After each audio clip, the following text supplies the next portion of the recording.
మన దేశంలోని కొందరు పోలీసులు లంచగొండులుగా మారి అవినీతికి పాల్పడుతూ సహాయం కోసం వెళ్లిన సామాన్య ప్రజల నుండి ఎంతో కొంత ముడుపు తీసుకోకుండా ప్రజలకు సహాయం చేస్తే వాళ్లు తినే తిండి కూడా వంటపట్టదు. అలాగే సామాన్యుడు అనుకోని ఎవరో తెలియకుండా ఓ విదేశీ వ్యక్తిని లంచమడిగిన పోలీసులకు ఎలాంటి షాక్ తగిలిందో ఈ వీడియోలో చూద్దాం. దానికి ముందు చిన్న రిక్వెస్ట్, మా వీడియోలు చాలా మంది చూస్తున్నారు కానీ మా ఛానల్ ని సబ్స్క్రైబ్ చేసుకోవటం మర్చిపోతున్నారు. వీడియో చివరి వరకు చూసిన తర్వాత మేమిచ్చే ఇన్ఫర్మేషన్ నచ్చితే ఈ వీడియోని లైక్ చేయడంతో పాటుగా మా ఛానల్ ని సబ్స్క్రైబ్ చేసుకుని పక్కనే ఉన్న బెల్ ఐకాన్ కొట్టేసి నోటిఫికేషన్ ఆన్ లో పెట్టుకోండి. చివరిలో మీ అభిప్రాయాన్ని మాకు కామెంట్ చేయటం మాత్రం మర్చిపోవద్దు. ఇక వీడియో స్టార్ట్ చేసేద్దాం. మొరాబాదిలోని రాంచీ యూనివర్సిటీ పీజీ విభాగంలో పార్కింగ్ స్థలంలో తన మోటార్ బైకును పార్క్ చేసి లాక్ చేశాడు ఆ వ్యక్తి. గంట తర్వాత వెనక్కి వచ్చాడు. అప్పటికి తన బైక్ అక్కడి నుండి మాయమైపోయింది. దాంతో యూనివర్సిటీ మొత్తం వెతికాడు కానీ ఎక్కడా కనిపించలేదు. ఇక ఆ వ్యక్తి నేరుగా అక్కడి నుండి దగ్గరలో ఉన్న గోండా పోలీస్ స్టేషన్ కు వెళ్లాడు. సార్, యూనివర్సిటీ దగ్గర పార్క్ చేసిన నా టూ వీలర్ ఎవరో దొంగలించారు. దయచేసి కంప్లైంట్ తీసుకుని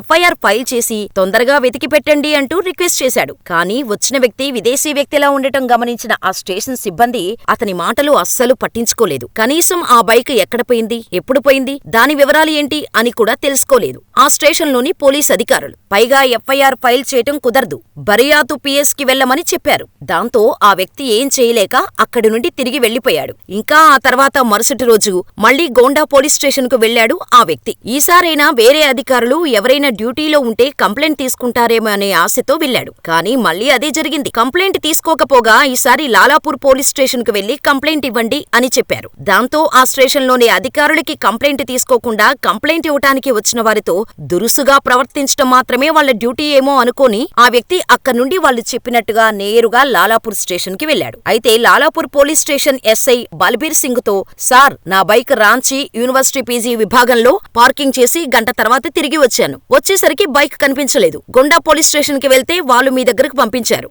దయచేసి కంప్లైంట్ తీసుకుని ఎఫ్ఐఆర్ ఫైల్ చేసి నా బైకును వెతికిపెట్టండి అని లాలాపూర్ ఎస్ఐని రిక్వెస్ట్ చేశాడు ఆ వ్యక్తి. కానీ ఎస్ఐ బల్బీర్ సింగ్ మాత్రం ఆ వ్యక్తిని చూసి ఇష్టమొచ్చినట్టు అరుస్తూ, ఎవరు నువ్వు, ఎక్కడుంటావ్, ఏ దేశం నీది, ఇక్కడేం పని నీకు అంటూ అవమానకరంగా మాట్లాడి ఆ వ్యక్తి స్టేషన్లోని అందరూ సిబ్బంది చూస్తుండగానే అస్సలు సంబంధం లేని ప్రశ్నలు వేయడం మొదలుపెట్టాడు. దాంతో ఆ వ్యక్తి విసుగు చెంది వాళ్ల ప్రవర్తనా తీరు అర్థం చేసుకుని అక్కడి నుండి బయటకు వెళ్లిపోయాడు. అంతలో సీజ్ చేసిన వాహనాల స్థలంలో ఆ వ్యక్తి తన బైకును చూశాడు. ఇక బైక్ అక్కడే ఉంది అని తెలుసుకున్న ఆ వ్యక్తి లారాపూర్ పోలీస్ స్టేషన్ ఇన్ఛార్జ్ అధికారి బిఎన్ సింగ్ ను కలిశారు. దాంతో స్టేషన్ ఇన్ఛార్జ్ బిఎన్ సింగ్ దొంగతనం నుండి బైకును రక్షించి పోలీసులు అక్కడి నుంచి బైకును తీసుకెళ్లారు అని సమాధానమిచ్చారు. కానీ బిఎన్ సింగ్ మాటలు ఆ వ్యక్తికి ఏం అర్థం కాలేదు. పైగా తీసుకెళ్తే తీసుకెళ్లారు, కనీసం బైక్ ఎవరిది, దాని అసలైన ఓనర్ ఎవరు అనే కనీస వివరాలు కూడా ఎంక్వైరీ చేయలేదు. దాంతో ఆ వ్యక్తి రాంచీ శివార్లోని హాల్లో ఒక సమావేశానికి హాజరయ్యేందుకు ఇన్స్టిట్యూట్ ఫర్ హ్యూమన్ డెవలప్మెంట్ నుండి మోటార్ బైకును తీసుకుని బయలుదేరాడు. కానీ మధ్యలో యూనివర్సిటీలో చిన్న పని ఉండటం వల్ల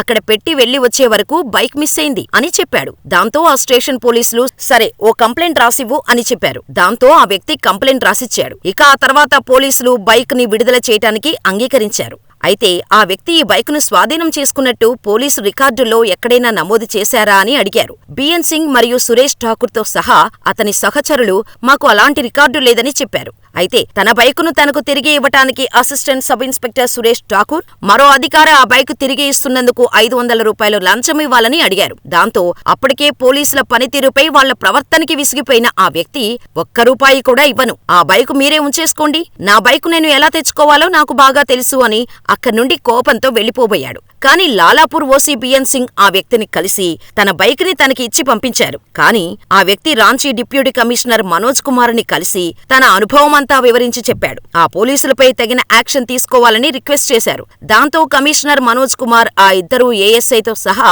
మరో అధికారిని జీఎన్రీస్ ముందే స్పాట్లోనే సస్పెండ్ చేశారు. సూపరింటెండెంట్ ఆఫ్ పోలీస్ జయరాముని విచారణకు ఆదేశించారు. అయితే ఆదివారం నాడు ఒక బైకు కనిపించిన స్థితిలో పడి ఉందని గోండా పోలీసులు మాకు సమాచారం అందించారు. రాత్రి పెట్రోలింగ్ బృందం దానిని రక్షించడానికి పోలీస్ స్టేషన్ కు తీసుకువచ్చింది. ఆ తర్వాత అతను స్టేషన్ కు వచ్చినప్పుడు డ్రేస్ కు బైక్ ఇవ్వబడింది. ఇక డ్రేస్ నుండి లంచం అడిగిన పోలీస్ అధికారి గురించి తన వద్ద ఎటువంటి సమాచారం లేదని అతను చెప్పాడు. స్టేషన్ ఇన్ఛార్జ్ బిఎన్ సింగ్ ఆ విషయంపై రాంచీ డిప్యూటీ కమిషనర్ మనోజ్ కుమార్ మీడియాతో మాట్లాడుతూ, డ్రేస్ చిత్తశుద్ధి ఉన్న వ్యక్తి, మేము ఆయన ఫిర్యాదు నిజమైనదిగా పరిగణించాము. ఇద్దరిని స్పాట్లోనే సస్పెండ్ చేశాం. నేను దానిని ఎస్ఎస్పీ రాంచీకి కూడా ఫార్వర్డ్ చేశాను. అతను ఆ అధికారులపై క్రమశిక్షణా చర్యలు తీసుకుంటానని చెప్పారు అని చెప్పారు డిప్యూటీ కమిషనర్ మనోజ్ కుమార్. ఇంతకీ ఆ జీన్ ట్రీజ్ ఎవరో తెలుసా?